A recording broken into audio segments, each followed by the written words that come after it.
રાહુલ ગાંધીની યાત્રા ગુજરાતમાં પહોંચે તે પહેલા જ કોંગ્રેસને મોટો ફટકો પડ્યો છે। તો હાલ મહત્વના સમાચાર સામે આવ્યા છે। રાહુલ ગાંધીની ભારત ન્યાય યાત્રા જે ગુજરાતમાં પ્રવેશશે તેને પહેલા જ કોંગ્રેસમાં મોટો ફટકો હાલ સામે આવ્યો છે। કોંગ્રેસને વિદ્યાર્થી પાંખના હોદ્દેદારો અને કાર્યકરો આપશે રાજીનામું।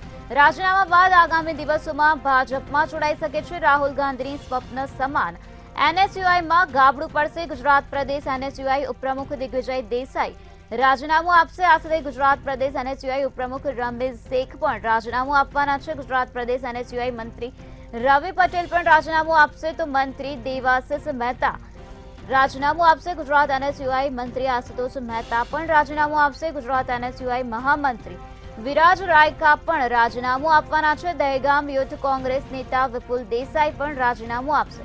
તો આજે સાંજ સુધીમાં રાજીનામું આપે તેવી શક્યતા સેવાઈ રહી છે। રાજીનામા આપ્યા બાદ કેસરીઓ ધારણ કરે તેવી પણ સંભાવના વ્યક્ત કરવામાં આવી છે। રાહુલ ગાંધીની યાત્રા ગુજરાતમાં પ્રવેશે તે પહેલા જ કોંગ્રેસમાં મોટો ફટકો જોવા મળી રહ્યો છે। જેમાં રાહુલ ગાંધીના સ્વપ્ન સમાન એનએસયુઆઈમાં મોટું ગાબડું પડશે। જેમાં ગુજરાત પ્રદેશ એનએસયુઆઈ ઉપપ્રમુખ દિગ્વિજય દેસાઈ અને રમેશ શેખ રાજીનામું આપવાના છે। તો ગુજરાત પ્રદેશ એનએસયુઆઈ મંત્રી રવિ પટેલ અને દેવાશિષ મહેતા રાજીનામું આપશે। આ સાથે આશુતોષ મહેતા પણ રાજીનામું આપવાના છે। તો મહામંત્રી વિરાજ રાયકા પણ રાજીનામું આપશે।